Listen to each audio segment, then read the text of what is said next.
Plastic surgery फक्त पैशांच्या जोरावर मिळते ही समजूत सिव्हिल रुग्णालयानं खोटी ठरवली। आज गरिबांनाही मिळतोय नवजीवनाचा हक्क, तोही सरकारी रुग्णालयातून।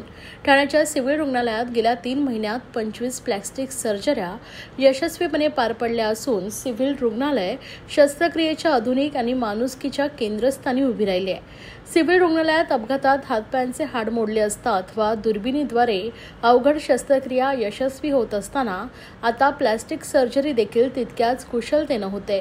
जिल्हा शल्यचिकित्सक डॉक्टर कैलास पवार आणि अतिरिक्त जिल्हा शल्यचिकित्सक डॉक्टर धीरज महांगडे यांच्या मार्गदर्शनाखाली प्लॅस्टिक सर्जरीमध्ये अपघातात हातपायांचे हाड मोडलेले रुग्ण, चेहऱ्याचे विकार, जळालेल्या रुग्णांचे पुनर्रचनात्मक उपचार आणि जन्मजात विकृती असलेल्या बालकांवर करण्यात आले असल्याची माहिती प्लॅस्टिक सर्जन डॉक्टर अभिषेक धाकड यांनी दिली आहे। प्लॅस्टिक सर्जरी म्हटलं की गरिबांच्या आयुष्यात ती स्वप्नवत गोष्ट वाटते, मात्र सिव्हिल रुग्णालयानं या स्वप्नांना हकीकत बनवलंय।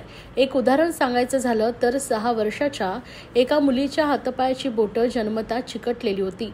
खासगी रुग्णालयात उपचारांची किंमत परवडणारी नव्हती, पण सिव्हिलमध्ये तिच्या डाव्या हाताची बोटं यशस्वीरित्या वेगळी करण्यात आली। उर्वरित सर्जऱ्या लवकरच होणार आहेत। या यशस्वी सर्जरीचं श्रेय प्लॅस्टिक सर्जन डॉक्टर अभिषेक धाकड यांना आणि त्यांच्या टीमला जात आहे। गरीब रुग्णांसाठी ही सुविधा म्हणजे जणू नवजीवनाची संधी।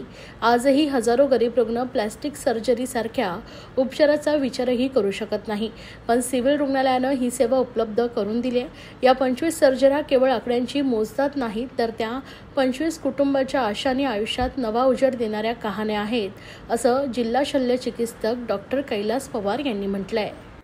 सिव्हिल हॉस्पिटल हे आम्ही एक धडपड असते आमची, जिल्हा यंत्रणा म्हणून असेल किंवा जिल्हा सामान्य रुग्णालय असेल, की इथे जास्तीत जास्त लोकांना काय फायदा करून देता येईल, बेनिफिट देता येईल, आरोग्य सुविधा। त्याचबरोबर एक प्राईम आमचा उद्दिष्ट आहे की लोकांचं जे आउट ऑफ पॉकेट एक्सपेंडिचर होतो किंवा प्रचंड खर्च होतो सर्जरी, ऑपरेशनवर, ट्रीटमेंटवर, ते कसं वाचवता येईल त्या दृष्टीने आपण जे आपल्याकडे रुग्ण येतात आपण त्या पेशंटला शक्यतो कुठे रेफर करत नाही, इथे ट्रीटमेंट करायचा प्लॅन करतो। त्याच्यामुळे आपण बऱ्याच अंशी कॅन्सरचे रुग्ण असतील किंवा जे काही आले आपल्याकडे रुग्ण आले तर ते ट्रीटमेंट करा। समजा आम्हाला शक्य होत नसेल तर महात्मा फुले जन आरोग्य योजनेतनं किंवा मग आयुष्यमान भारत योजनेतनं किंवा मग मुख्यमंत्री सहाय्य निधीतनं या काही चॅरिटी हॉस्पिटलमध्ये यांचे ऑपरेशन करून घेणं, ट्रीटमेंट करून घेणं हे काम आमच्याकडे जे सोशल वर्कर असतील किंवा आमचे कोऑर्डिनेटर हे करत असतात। पण तो गेल्या 3-4 महिन्यापासून माझ्याकडे एक प्लॅस्टिक सर्जन पण जॉईन झाले आहेत, त्यामुळे बऱ्याच अंशी प्लॅस्टिक सर्जरी आम्ही करायला सुरुवात केली। ह्या 3 महिन्यात मला सांगायला खरोखर अभिमान वाटतं की ह्या 3 महिन्यात आम्हाला जवळपास 25 प्लॅस्टिक सर्जरीच्या केसेस केल्या। एका सर्जनने 50-60 सर्जरीज केल्या त्यांनी आल्यापासून, परंतु पर्टिक्युलरली प्लॅस्टिक सर्जरी रिलेटेड जे इथे शक्यच नव्हतं याच्या आधी आणि ते होणंही पॉसिबल नाही, त्या तशा 25 शस्त्रक्रिया आमचे अभिषेक धाकड म्हणून डॉक्टर आहेत त्यांनी केलेल्या आहेत।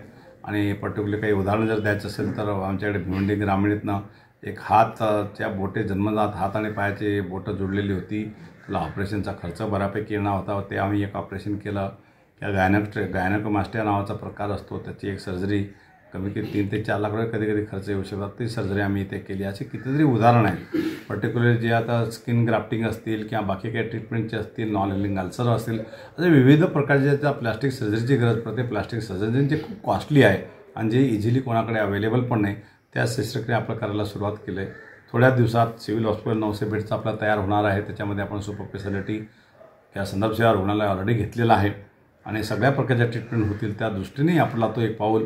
सध्या जरी टेम्पररी हॉस्पिटल आहे, ह्या मेकशिफ्ट हॉस्पिटल आहे, टेम्पररी राहतो आम्ही इकडे, तरी पण रुग्णसेवामध्ये कुठलेही खंडन न पाडता आम्ही ही गोष्ट आतापर्यंत करता आलेलो आहे आणि नक्कीच आम्हाला त्याचाही अभिमान वाटतो आहे, त्याचा खरोखर समाधानी वाटतो की आम्ही हे करत असताना एक सामाजिक काही भान ठेवून आम्ही लोकांना मदत करतो आहे। आणि खरोखर मी अजून आवाहन करेल की काही अडीअडचणी असतील मेडिकल ट्रीटमेंटबद्दल तर कृपया आम्हाला खरं संपर्क करा, आम्ही तुम्हाला नक्कीच मदत करू आणि जास्तीत जास्त लोकांनी याचा खरोखर फायदा घ्यायला पाहिजे, म्हणजे खूप मोठी अपेक्षा आहे आणि ते आव्हान पण लोकांना मी करतो आणि त्याप्रमाणे लोकांनी करायला पण पाहिजे। धन्यवाद।